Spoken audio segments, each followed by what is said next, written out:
Confession of a Butcher.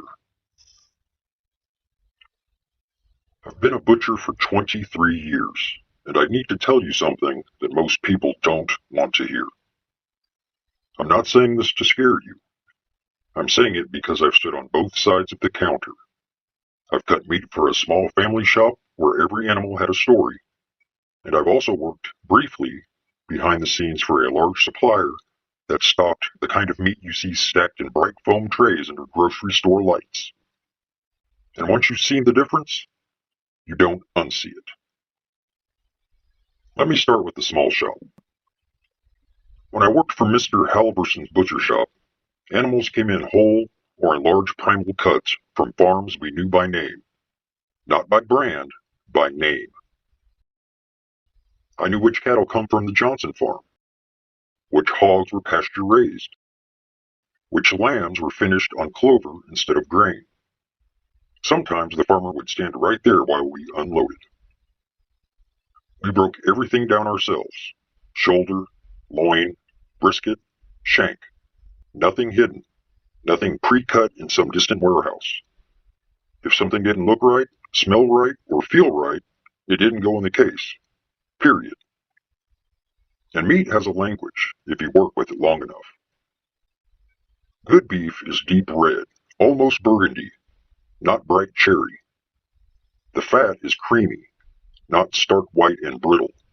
It smells clean, like iron and earth, not like nothing at all. That's the first thing people don't understand. Meat is supposed to smell like something. Now let me tell you about the grocery supply side. Most supermarket meat doesn't come from a butcher shop. It comes from massive processing plants where speed matters more than anything else. Animals are processed by the thousands, sometimes tens of thousands, in a single day. Everything is cut, portioned, vacuum sealed, and shipped across states, sometimes across the country, before it ever reaches the store. Then it sits, and sits, and sits. By the time it reaches the shelf, that fresh steak might already be weeks old. You know that bright red color everyone thinks means fresh? That's not natural. That's oxygen exposure. Sometimes controlled packaging gases, keeping the surface looking pretty long after the meat itself has started to age past what any old-school butcher would have sold. I remember opening a bulk case during my time with a large supplier. The outer packages looked perfect, bright, clean. But when we cut into the center of a larger piece, the color inside was dark, almost brown purple, and the smell was flat. Not rotten, not sour, just dead.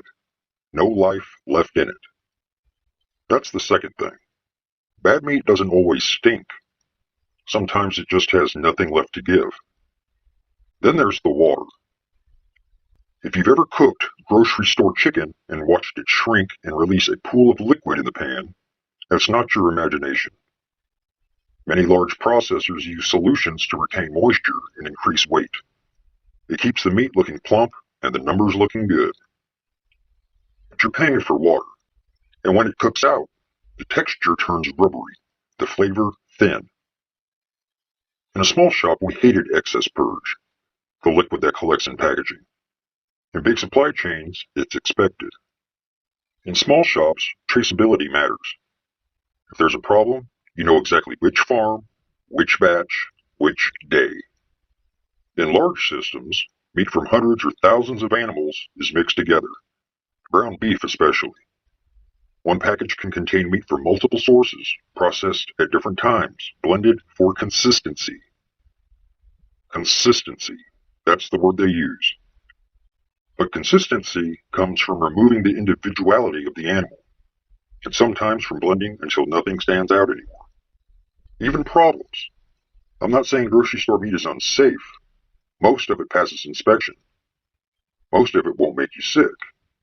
But safe isn't the same as good. And good isn't the same as honest. The last straw for me was a shipment of pre-cut steaks. They looked perfect. Uniform, identical, almost too perfect.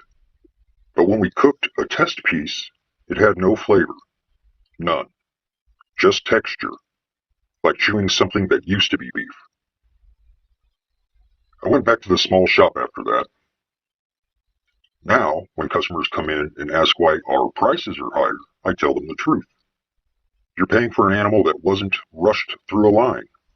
You're paying for meat that hasn't traveled halfway across the country. You're paying for cuts made by someone who would rather throw something away than sell it wrong. You're paying for flavor, transparency, and accountability. And maybe most importantly, you're paying for meat that's still alive in the only way it can be. Here's my warning. The grocery store will always look cleaner, brighter, cheaper. The packages will be identical. The color will be perfect. The labels will say all the right words. But if your chicken shrinks to half its size, if your steak releases more liquid than juice, if your ground beef turns gray inside before you even open it, that's the system working exactly as designed. I'm not telling you to fear grocery stores. I'm telling you to know what you're buying. Find a butcher who knows their farmers. Ask where the meat comes from. Ask when it was cut. Watch how they handle it. Smell it if they will let you. Real meat has a texture. Real meat has variation. Real meat has a smell, a color, a personality. And once you taste the difference, you'll understand my confession. I don't buy meat from grocery stores anymore. Not after I learned how long it's been sitting there, looking fresh.